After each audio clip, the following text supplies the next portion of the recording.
నేను మీ ఎర్రబస్ పిల్లని. ముందుగా అందరికీ స్నేహితుల దినోత్సవ శుభాకాంక్షలు.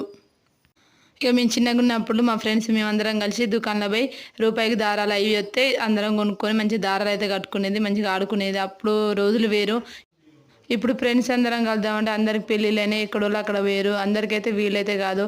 ఏమైనా స్టేటస్లు వీడియోలు పెట్టుకోవడం తప్ప ఏం చేయలేం. అప్పటి రోజులే బాగుండేవి. ఇక ఈరోజు పొద్దుగాల కొంచెం పని ఉండి బయటకైతే పోయినాం. నేను మా బావ మా అత్తమ్మ అందరం కలిసి అయితే బయటకైతే పోయినాం. ఇక పని చూసుకొని వచ్చేటప్పుడు అయితే ఎండ అయితే బాగా కొట్టింది. ఇలా పొద్దు నుంచి బాగానే కొడుతుంది. ఇక వచ్చేటప్పుడు ఎండ అయితే సొక్క కొడుతుంది. ఐస్ క్రీమ్ తిందామని బండి కాడికి అయితే పోయినాం. ఇక నేనైతే అక్కడ ఫరోడా తీసుకున్నా. ఇక మా అత్తమ్మేమో బాదం మిల్క్ తీసుకుంది. ఇక మా బావేమో కుల్ఫీ తీసుకుండు, నేనేమో ఫరోడా తీసుకున్నా. ఇక ఆయన గిలాసులో మొత్తం గిలగొట్టి సేమియాలు సగ్గుబియ్యం అన్నీ వేసి గిలగొట్టి ఇంత ఐస్ క్రీమ్ అయితే వేసిండు. నేను తింటానని ఆశగా తీసుకున్నా. తినుడు తక్కువ ఆరటం ఎక్కువ అయిపోయింది. నేనైతే తినలేకపోయినా. ఇక మా బావకైతే ఇచ్చిన, ఆయన తిన్నాడు. ఇక చిన్న పాప అయితే చాలా ముద్దుగా అయితే అనిపించింది. ఆ బుజ్జి అయితే ఐస్ క్రీమ్ తినడానికి వచ్చింది వాళ్ళ డాడీ తీసుకొని. ఆ పాప అయితే రోజు తింటుంది అట, వాళ్ళ డాడీ చెప్తాడు. ఇక ఆ బుజ్జి తినకుండా కొంచెం అయితే మీదైతే పోసుకుంది. ఇక వాళ్ళ నాన్న అమ్మ తిడుతుంది అట్లా మీద పోసుకోవద్దని అయితే చెప్తాండు.